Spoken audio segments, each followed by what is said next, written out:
இதுலயா மாப்ள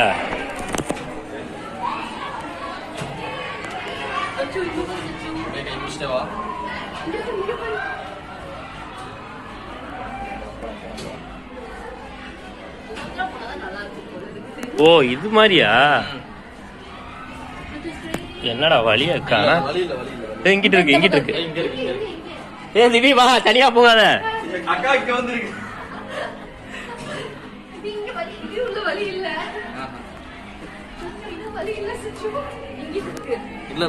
இங்கிட்டு இருக்கு வாங்க அந்த வழியில தான் வரும் திவ்யா அப்ப நீ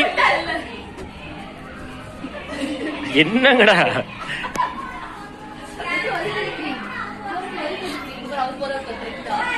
நீங்க எங்கிட்டு வாங்க பின்னாடி வாங்க எல்லாம் நாங்க வீடியோ எடுத்து வீடியோ நீங்க வராங்க